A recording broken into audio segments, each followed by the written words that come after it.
Hey guys, so in this video, I'm going to be showing how to parallel two EG4 6000XP's. And you could consider this a frequently asked question because this is actually one that a lot of people ask me, how to parallel these two inverters together, because they've got one. A lot of people have one and they want to be able to upgrade to another to get double the wattage. Or before they even get started with it, they're kind of wondering how complicated it is to get these two to pair together. After having done it, it really isn't that complicated at all. There's just about 3 or 4 steps to it, but I'll show some of the install as well, some of my wiring, just so you guys get a feel for it. So another thing I wanted to mention is I've done a wiring guide on a single 6000XP paired with a wall mount battery. And really that's a nice duo there to have those two together. And if you were going to get 2 of these together, getting the wall mount batteries, those are really my favorite. Those EG4 indoor wall mount batteries are super nice, and they pair well with the EG4 inverters. You can also see a lot of different stats on the batteries when they communicate with this. You can see it on the monitoring app. Anyway, I've done a wiring guide on those two together and really more focused on the 6000XP and how to wire it into a critical loads panel. So if you guys are kind of foggy on that, you don't even know what a critical loads panel is, then that would be a really helpful video probably for you guys. So if you watch that first, it might be a little more helpful than seeing this. Or if you're into prequels and watching the end first, you can do that. Doesn't really matter. But I'll leave a link to that at the end. I'll put it up top here too. But that is really what I described in that video, wiring the single 6000XP straight into your critical loads panel into a breaker is really the simplest method. And you could wire it with a second, you would be just wiring, you would be doubling whatever it is. So you'd wire it right underneath that first breaker. But this is a different option here just for you guys. This is a small combiner box right here, or it's just a little tiny 3 slot. Actually, it's a 6 slot, but there's 3 double breakers. So this is something else. You guys can take a look at it. If you guys are further away from your critical loads panel and you want to be able to combine the outputs of these together and just send a single feed to the critical loads panel, you can do this too. So I just figured I'd give you guys another option. You can see how I do that. Also, another thing to cover, I will show you guys the differences in these two here. This is the version 2. I think it's probably like 2.5 because they did a little bit of tweaking on this. The very first version, they had some smaller terminals for the batteries. There's a couple different things they had. So they upgraded it a little bit, and at this point, they've done a couple more tweaks to it. So I'll show you guys up close here in a minute the changes. That's just hardware and some slight hardware changes. The software, everything still communicates together. So there's nothing huge internal that changed. All right, guys, so let's get started. I'll show you, like I said, some of the battery cables first and some of the AC wiring I did. Oh, and I forgot to mention, towards the end of the video here, I do a test where I have both of these inverters sharing a load, and then I switch one off just to kind of simulate a fault or an issue. And I test and see whether one inverter can keep running and basically take over the load, and that way your system can stay on for redundancy. So that's a pretty cool test. Yeah, I show that towards the end. And looking at the outside here before I get into wiring, just so you guys can see the differences, and then I'll show you a little bit on the inside also. You can see the covers are different between the two. They made the battery breaker cover larger. And then this is the old style here where you had to really get in there to get your finger in there to get that open. Now they have screws that lock these down, and they have a little latch right here that you have to actually squeeze to get these open. So not bad. And they lock back in place. Let me show you underneath the cover. So on the interior, the biggest differences you're going to see is, number one, they used to have the neutrals into one of the terminals right here, but I know some people in shipping saw that they had slipped out. So the neutral was actually, see, that's the main neutral, tie it in right there, that blue wire. So now they put them on an actual screw. So that's a lot better there. And then the second thing is the PV input. So that's the second, I mean, that's pretty much the only other thing I've spotted, is the PV inputs now are these little latches. And I really, really like them. I've already tested that out. So I like that better than the little screws they have on the older models. Those worked fine, to be honest. But I always feel like I'm going to strip them. I never have. But yeah, these new ones are actually nice. So I hope they go with that, like the 18K PV, all of them. I would like to see that on all of them now, because those are really nice. I know they've had them on some of the other inverters in the past. I've seen them. They might have been a Victron unit I've seen them on in the past. I've tested smaller ones of these before, but these are the larger gauge ones. So yeah, I think that was a good move on their part. For the inverter on the left, I'm going to have nice fine stranded THHN wire. This is not fine stranded stuff. It's actually kind of a nightmare to work with, but I need to swap it out at some point. But this whip was already made with the conduit and everything, so I'm just using, again, using what I have. So L1 is going to be black. Just keep that for consistency's sake, even if you're going to be off grid, keep L1 as black. That way there'll never be any confusion. Man, I'll tell you what, I wired this same gauge wire, everything here, this exact wire into a SunGold, actually multiple SunGold units, those SRNE units, and it is really hard to deal with in there. Not only is the wiring compartment so much smaller, but to be able to get the wire into the breakers, into the, well, they don't have breakers, so into just the AC ports is not easy. So a fine stranded wire would be easier, but this inverter, this, the 12,000XP, the Flex Bosses, so easy to get wire into compared to some of those other units that I've tested.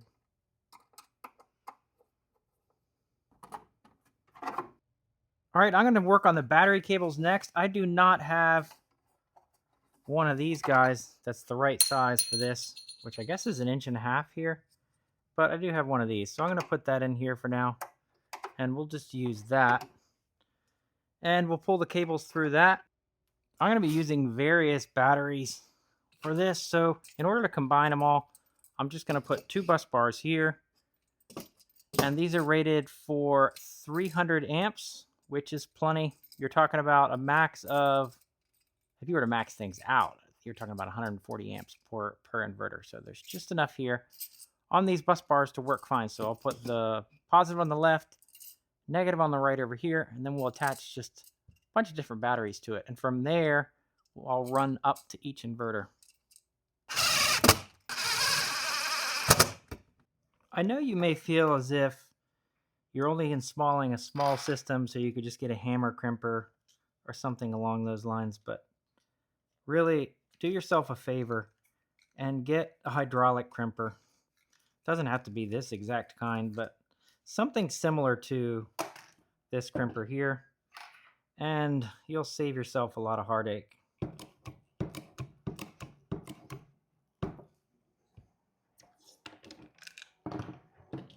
You got a nice clean crimp, not having to hammer and smash on anything. Takes, I don't know, less than 2 minutes to be able to crimp something. Some people might find this a little odd, but I actually like crimping lugs on, especially when, like I said, when you have the right equipment and everything's nice and tight. You didn't have to hammer on anything. And you can make it look clean, or at least pretty clean. It's actually fun. Just take your time with it. All right, so all of our battery cables crimped up. So we're ready to install this on both inverters and send it to those central bus bars that we installed.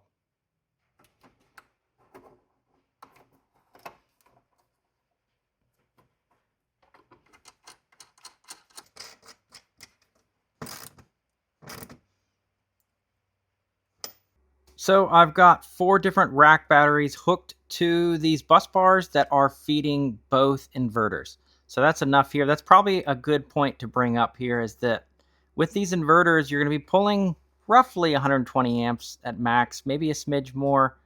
So you're going to need at least 2 rack batteries per inverter. So each rack battery, most common rack batteries are going to output 100 amps. Now that's pushing it pretty hard, but if somebody's on a budget and they just want to be able to use that, then you've got 100 amps here, but you're going to need a smidge more than that. Like I said, 120 and some change. So you're going to end up needing another rack battery to go with that to be able to feed one inverter. If you've got both inverters in parallel here, so we've got 2 different 6000XP's, each one of these is 125 to 140 amps per charge, discharge. So if you had 3 rack batteries, you could just about get there. So if you had 3 rack batteries feeding 2 of these inverters in parallel, that would meet your minimum demand. So in my opinion, like I mentioned in the beginning, the wall mount batteries are really my favorite. That's the easiest way to go. But if you're going to go with rack batteries, getting 4 is really the bare minimum, in my opinion. If you're just not looking at storage, but from an output standpoint, to be able to max these inverters out, your 3 is pushing it. All right, I mentioned this panel in the beginning, so let me give you guys a quick summary of what I was trying to describe. Let's go look at the critical loads panel first. This is the easiest method here. If you guys have a critical loads panel that you've run all of the loads you want to run there, so fridges, hot water heater, whatever is going to be in here, if you're running those 2 inverters to it, if there's a pair running into it, you could have a 50 here, a 50 there, and when they are combined and when they're in parallel, then the loads are going to be shared here on the panel. So that's pretty simple. Yeah, so double breaker here coming from the master inverter.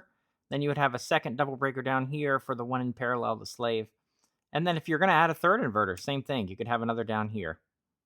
What this little guy here does is it combines the output of the 2 inverters if you needed that. So if you're a long ways away from your critical loads panel, it may be easier to just run one conduit over to it and just have one set of wires. So yeah, so these 2 breakers here, so this could be the master, that's the slave right there of the inputs, and then you could have one output of a larger gauge, which would, it depends on if you guys, that's a whole different discussion, if you guys are going to have grid coming into this or not.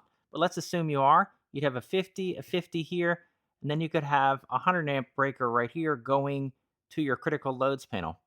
So this would have to be, at the very minimum, 8 gauge THHN wire on here, 6 gauge would be nicer.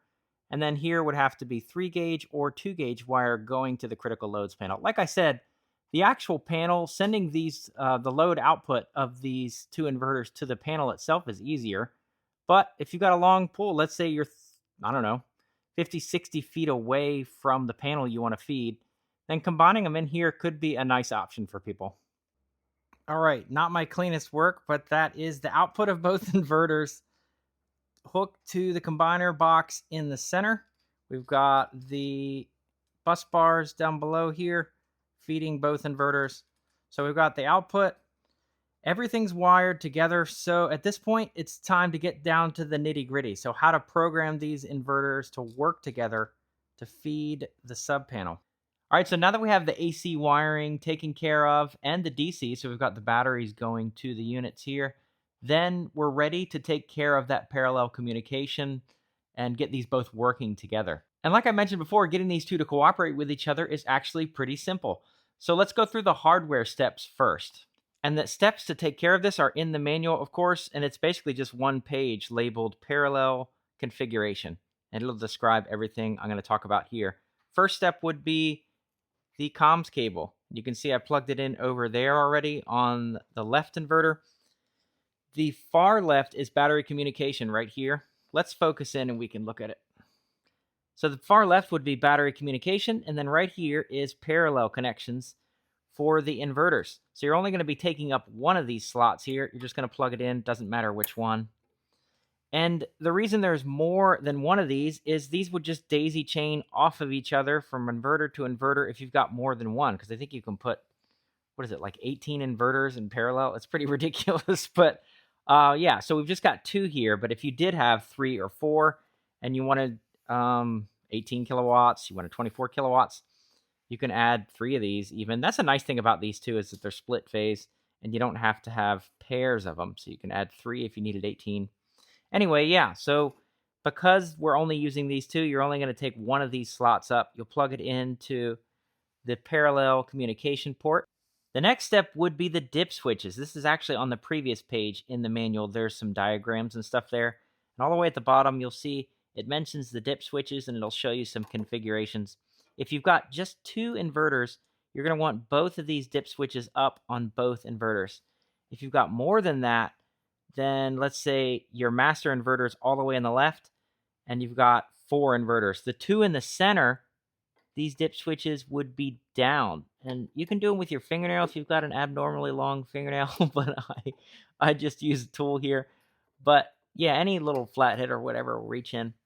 But yeah, if you've got two inverters, that's it. If you just got a pair, then you can just put both of these dip switches up on both inverters. And as far as the hardware, which it's a bit of a stretch calling those two things hardware that I just did, we're set up. These are ready to communicate. The next step is software. And for that, you're going to go into setting 21. If you want to just use the menu on the inverter, you can also go in to the website, the monitor app, and change anything you want there. But if you're just going to use the screen, then setting 21 is pretty simple. And you're going to select the P1, which is parallel, and it's not going to let you select which inverter is the master. We'll get to that in just a second. So once you've selected that, make sure you select shared battery as well. I actually didn't do that the first time I set these up, and the inverter on the left was faulting out, so it kept throwing a fault. And so I went back in, and yeah, both of these have to be set to parallel 1, P1. And so I went back over to this inverter and made sure to select that shared battery. That's what I didn't have right on it the first time. And then at this point, the last step would be clicking on the EPS output on whichever inverter you want to be master. So if I switched it on the left inverter here, that's automatically going to be the master. And then I switch that one on second, and so on. So if you have 3 or 4 inverters in a row, whichever one you want to be master first, after you set all this up, then you would switch that one on first. And if you mess it up, you could just reset them both, or 3 or 4, however many inverters you want, and then switch this on first. So it's not the end of the world if you didn't do it right the first time. And after that, once you guys have these set up online with the dongles, you can go into the monitor site and you can actually parallel them together on there. And that way you can see the total feed from both of them, or you can go and select each one individually and see how much it's making, how much solar's coming in individually if you don't want to see them as a group. Either one, both work. There's probably no need to, but let's push these things a little bit. I'll add a heat gun and some other loads on here and see if we can push both of these. And then we'll take a look at the monitor site and see what that says. All right, so you can see here we're outputting just a little over 3,000 watts. They're pretty much sharing it evenly.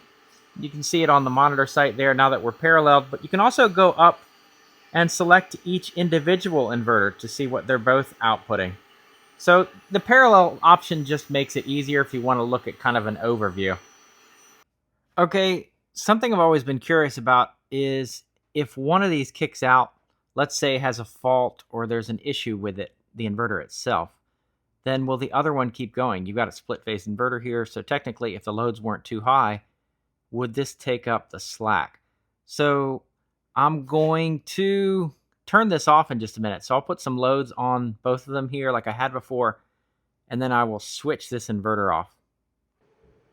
All right, they are sharing the load pretty much evenly, 22%, 25%, so a little more on the master inverter. So let's just switch this off altogether, see what happens. Looks like the master inverter, yeah, just took the load, the complete load that it was split even, and then just jumped right up into this one. So that's fine there. So let's say you had a fault on one of the slave inverters. The master's fine. So let's try the same experiment and shut the master off. Does that have its own brain enough to run everything? All right. So we'll turn that back on. All right, so let's drop the master inverter and see if it'll keep running the heat gun. It does. This jumped all the way up to 45%, and it never even skipped a beat. Still powering the heat gun.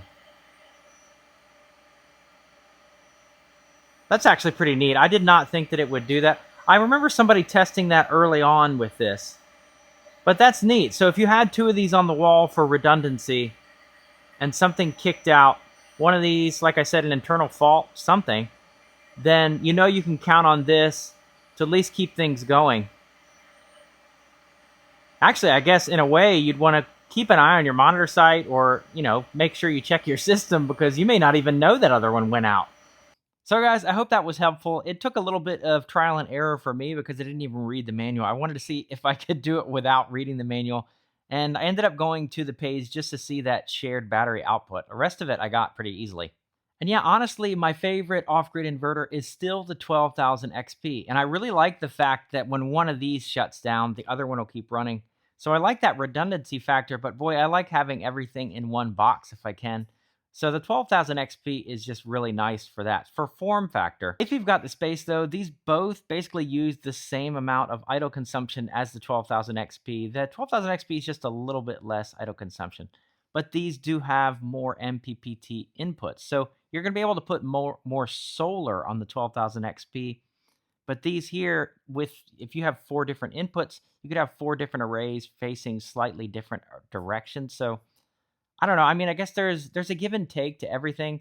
I just like to have everything in one box, like I said. But yeah, after testing that and seeing that one of them shut down, the other one just keeps on trucking, then that is really nice too. Like I said, though, you'd want to keep an eye on that, because if one thing shuts down and you wouldn't even know if the other one's shut down, possibly. I don't know. Just something to monitor. If you look at the monitor site, your parallel communication between the two, on the monitor site, you'd probably see one is shut down there, or you could just walk out to your shop, house, laundry room, wherever they're at, and check it.